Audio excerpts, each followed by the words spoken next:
ओम श्री हरि। अनुराग पदावली पद क्रमांक 76 से 80। सूरदास जी कहते हैं कि राधा सखी से कह रही हैं, सखी ललाट में भाग्य में लिखे बिना कौन कोई फल पा सकता है।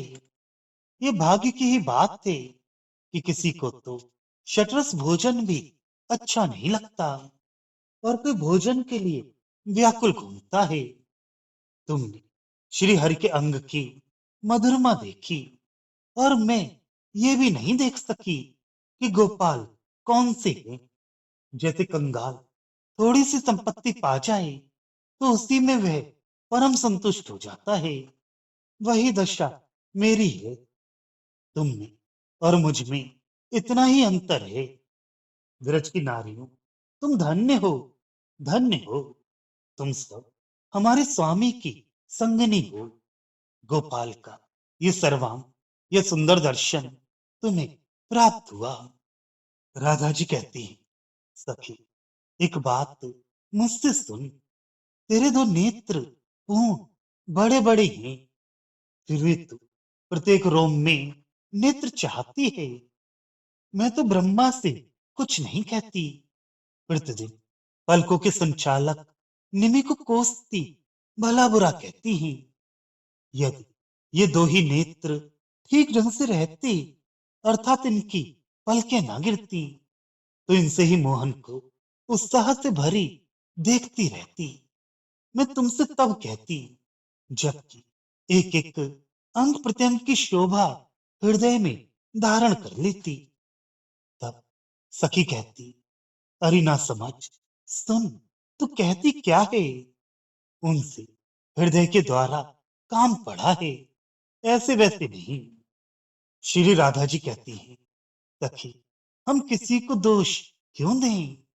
निमि और ब्रह्मा से क्या कहें, और नेत्रों के लिए भी हम क्यों पश्चाताप करें।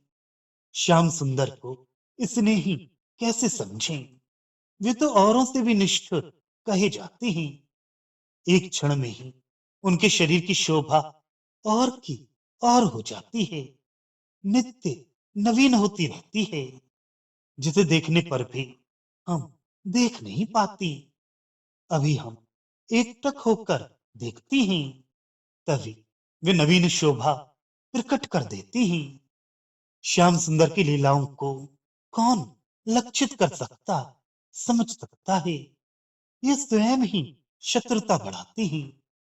श्री राधा जी कहती हैं, सखी फल का भोग तो कर्म के पीछे अपने प्रारब्ध कर्म पर निर्भर है।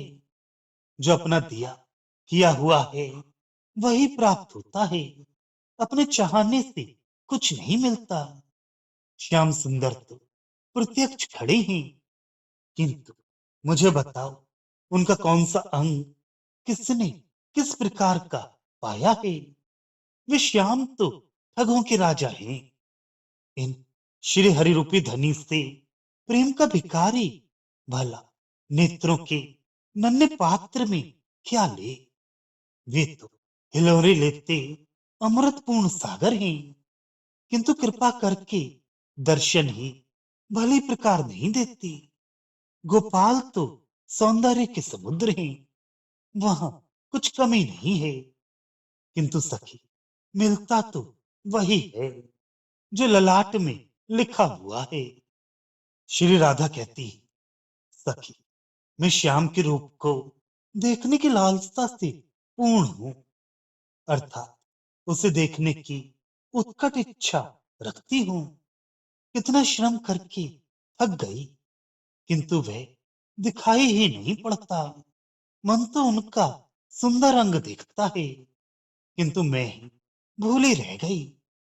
तुम लोग ये रहस्य मुझे बताओ कि तुमने उन्हें कैसे पाया।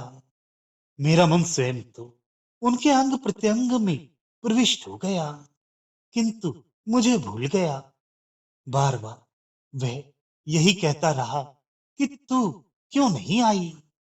कभी हाथ पकड़कर और कभी बुलाकर साथ ले जाता है, तो श्याम सुंदर की अथा शोभा को मैं देखते ही भ्रम में पड़ जाती हूँ।